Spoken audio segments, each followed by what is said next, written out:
Assalomu alaykum hurmatli tinglovchilar.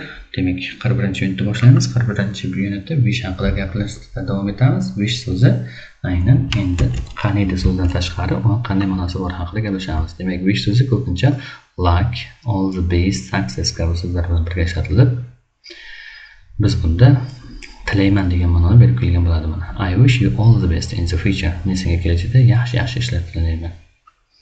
Yoki keyingisida u menga omad tiladi.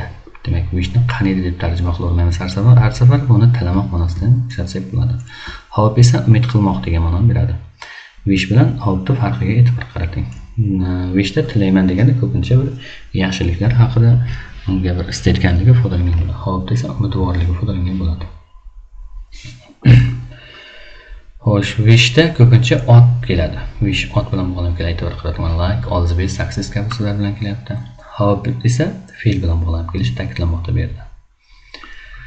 Men senga bu mehmonxonada yoqimli qolishni tilayman deyapti. Chunki wish o'zi bu yerda fe'l bo'lgan bo'ladi, ya'ni bir marta fe'lga urg'u qaratmaydi. Hope esa I hope so'zi bitta gap deb qaraymiz. Bu yerda ega kelsin deyapmiz. Gap yakunlanib, yangi gap hosil bo'ladi bu yerda. You enjoy deb turib boshlanganda bizda bu yerda ikkalasi ham bir xil ma'noni bildiryapti. Faqat wish so'zi mana bunda ot bilan bog'lanib kelmoqda, hope esa enjoy bilan bog'lanib kelmoqda. Ana shu orqali ham biz bemalol farqlab olishimiz mumkin bo'ladi. Xo'p, endi bu yerda wish so'zi shuningdek regretni, ya'ni afsuslanishni ifodalab beradi. Mana bunga qarang endi. I wish bu yerda fe'l bilan bog'lanyapti. Demak, wish so'zi fe'l bilan bog'langanda unutmangki, u unda afsuslanish ifodalangan bo'ladi. Qaniydi deb tarjima qilamiz fe'l bilan bog'langanda. Qaniydi men muammo haqida nimadir bilsam edi. U qachon o'sha muammo haqida bilishni xohlayapti. U hozirgi paytda xohlayotganligi uchun biz o'tgan zamondagi fe'lni ifodalaymiz. Qaniydi sen tezda shunaqa ketishing kerak bo'lmagan deydi. U qachon ketmasni xohlayapti, hozir xohlayotganligi uchun aynan wishdan keyin o'tgan zamondagi fe'lni ishlatmoqdamiz. Xo'sh, wish so'zidan keyin past perfekt zamonni ham qo'llashimiz mumkin bo'ladi. Bunda faqat o'tgan zamondagi voqea tasvirlangan bo'ladi. Buni yuqoridagi mashqlarda qarab chiqamiz.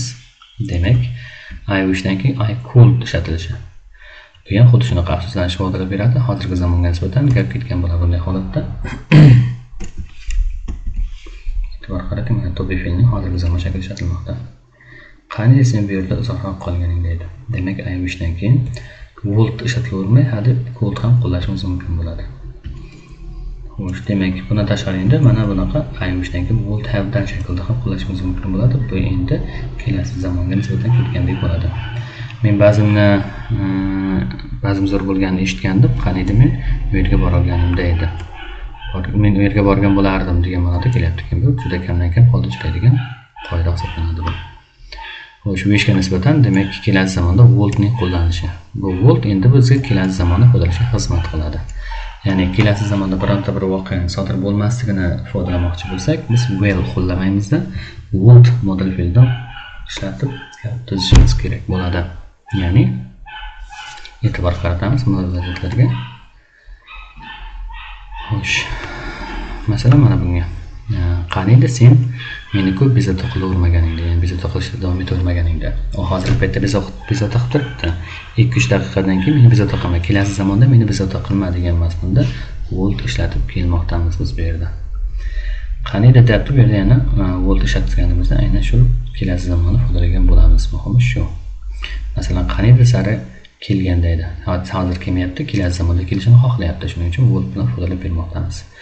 Bunda esa endi hozirgi zamonga nisbatan aytilganda was were ishlatishimiz kerak bo'ladi.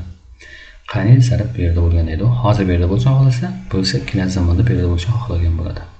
Qaniydi kimdir menga mashina sotib olib berganda edi. Kelasi zamonda sotib olib berishni xohlaganligi uchun, bunda esa qaniydi men mashinam bo'lganda edi. Hozirgi zamonda mashinasi borligini ifodalash uchun aynan shunday holatda ishlatilmoqda.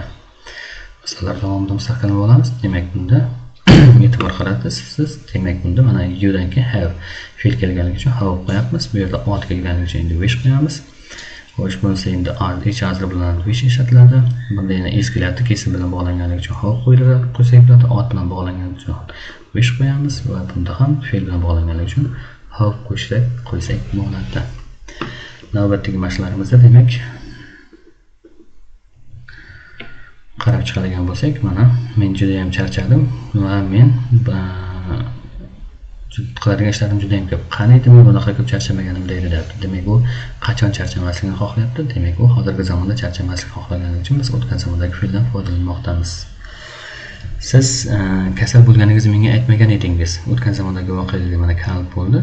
Xo'sh, nima shunday qildingiz deyapti. Qani edi sen menga aytganingda edi. O'tgan zamonda aytish kerakligini aytish uchun biz past perfektdan foydalanmoqdamiz. Meni yetarlicha vaqtim bo'lmadi. Qani edi men ko'proq vaqtim bo'lganda edi. Demak, bu ishdan keyin bu yerda endi hozirgi zamonga nisbatan coldni qo'ysak bo'ladi, ya'ni o'tgan zamonda ifoda berish uchun. Bunisi ham demak nima qilishni meni xayolimda tuza olmayapman. Qani edi men qaror chiqarganimda edi. Aynan o'tgan zamon, hozirgi zamonda qaror chiqarish kerakligi uchun cold qo'llamoqdamiz. Qolganlari ham demak xuddi shu shaklda davom etadi. Bu yerda o'tgan zamondagi kalit mana bu. Bunda hozirgi zamonda have to bilan ishlatilmoqda. Bunda esa endi cold so'zdan keyin biz fe'lning 3-shaklini qo'llashimiz mumkin bo'ladi faqat. Keyingi mashqimizda demak mazmunga nisbatan gap tuzishimiz kerak bo'lyapti. Siz jinni kutib turibsiz, hozirgi zamonda kutayotganligi mana kalit bo'ladi. U kechikdi va siz sabringiz besabr bo'lib ketyapsiz. O'zingiz nima deysiz? Qani edi u tezroq kelsa edi, u hozir kelgani yo'q. Kelasi zamonda kelishini biz ta'kidlashimiz kerak bo'ladi. Shuning uchun biz bu yerda endi would shaklida gap tuzsak bo'ladi. Bunda ham xuddi shunaqa, siz ish qidiryapsiz va omadsiz bo'lyapti. Hech kim sizga ish bermayapti. Shunda aytasiz, qani edi kimdir menga ish berganda edi. Hozirgi paytda shu yo'q, endi baribir kelasi zamonga nisbatan ish berishini ta'kidlash uchun bu ishdan keyin biz endi wouldni qo'llab ketamiz. Kuchiga kirayotganini eshityapsiz. Ancha vaqtdan beri keladi va sizni o'qishingizni xalaqit qilyapti. Hozirgi paytda akilib o'tgancha endi kelasi zamonda to'xtasin degan mazmunda biz yana wouldni qo'llashimiz kerak bo'ladi biz bu yerda ham. Xo'sh, demak bular ham xuddi shunday shaklda ketadi. Barchasida would qo'llanishi kerak bo'ladi. Navbatdagi mashqlarni davom ettiramiz demak.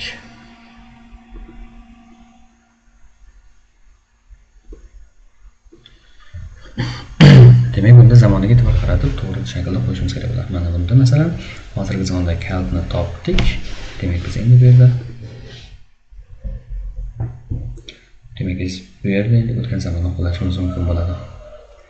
Xo'sh, masalan, endi bunda o'tgan zamondagi kalbni topdik. Endi biz bu yerda past perfect shaklda davom ettirsak bo'ladi. Xo'sh, bunisida endi demak 20 minut mobaynida kutayotganda qayerda avtobus kelsa edi. Avtobus hali kelgani yo'q. Aynan kelasi zamonda kelishi ta'kidlangan. Hozirgi zamondagi kalitimiz bor. Demak, endi biz bu yerda gapda endi cold qo'llasak, endi o'tgan zamondagi so'zni qo'llashimiz kerak bo'ladi. Kichkina hozirgi zamondagi kalitimiz bor. Demak, endi biz were qo'llaymiz. Should have listened to you. Bu demak o'tgan zamondagi voqeani bildiradi. Shoulddan keyin perfect kelishi.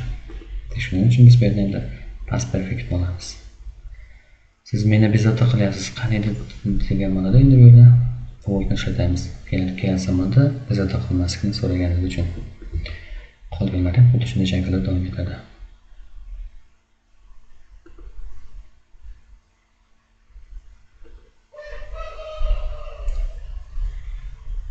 Videoni pauza qilgan holda, demak, har bir gapni tarjima qilib, mazmuniga e'tibor qarating, qaysi zamonlar so'ralayotganligiga diqqat qiling. Muammo bo'lsa, o'zimga murojaat qiling.